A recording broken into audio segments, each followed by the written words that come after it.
Hey guys, what's up? It's PeeCarNoo here, bringing you another commentary. First off, I just want to say massive thank you for the support on the last video. Really appreciated all the comments, reading back, me replying to them. It was really fun. You guys seem to like the setup now with the intro and things like that. I have sorted out the mic settings now, as you can probably tell. No more up and down. So that's all good. So today's video basically is just a 9F and Feltzer, which is the better car to drive, which is the easiest car to drive, which do I prefer, and hopefully this will bring a decision out into your heads and which car to choose when you're racing with your friends or competitively against other people online. So this track or this playlist is Zoo playlist that Shaggy's made. Really good playlist, probably the best or the favourite of mine, to be honest with you. Really good layout of tracks, and really high competition between different cars as well. So at the start we've got the 9F here, and I'm right behind Shaggy, literally bumper to bumper. And what this video or what these clips show is how to use the 9F properly to catch up to someone, and then obviously eventually overtake someone. So as you can see, the 9F is obviously four-wheel drive, or all-wheel drive as some call it. But the actual power split, you know, it's rear bias, so it does oversteer quite a lot actually, and because the car seems to be very light, it does get flown around a little bit. But as you know, it's extremely quick on the straights. Acceleration out of corners and the traction you get is really good. Probably best in class. This is actually quite a funny clip, because I actually go on two wheels here and I clip the grass. I think we can get a slow motion of that. I clip it there. Now on a normal racing game, if I clipped the curb there on two wheels, I would have just gone flying, flipped off, and said goodbye to my life. But obviously GTA, it can be realistic at times, but some of the physics are quite funny to look at. Bit of oversteer there as well. But yeah, it was quite funny. That corner there on two wheels only happens with this car. It's quite funny. Other cars like the Feltzer and the Jester and things like that don't tend to happen. It's quite funny.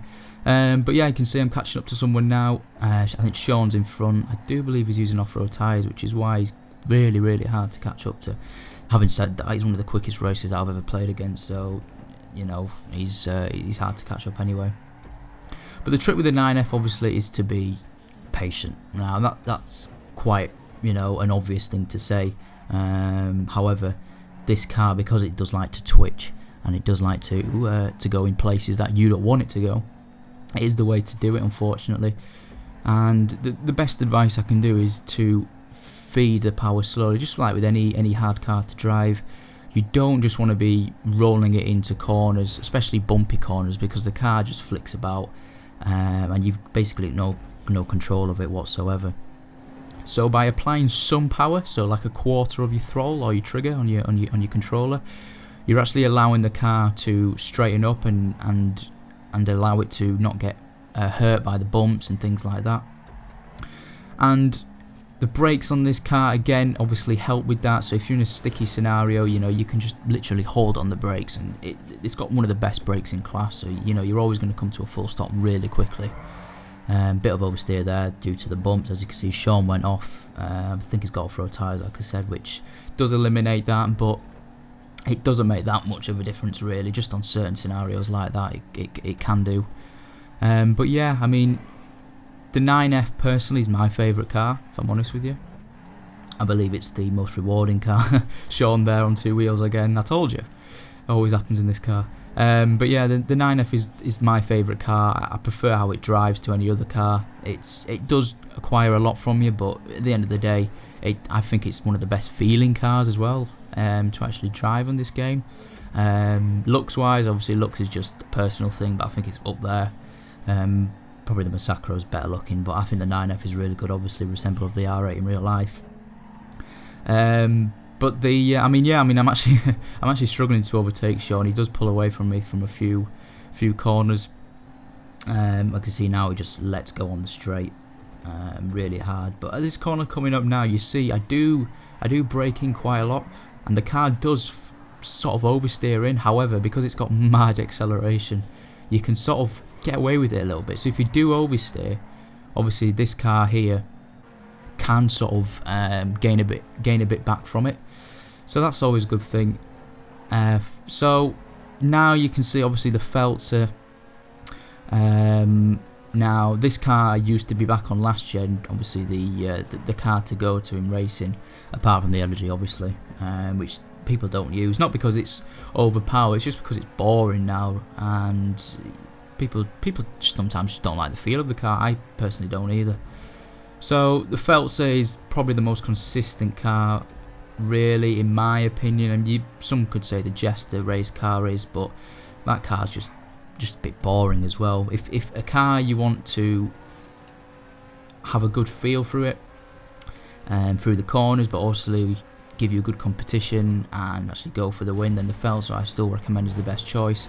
It's obviously rear driven, and this orange car just takes me out.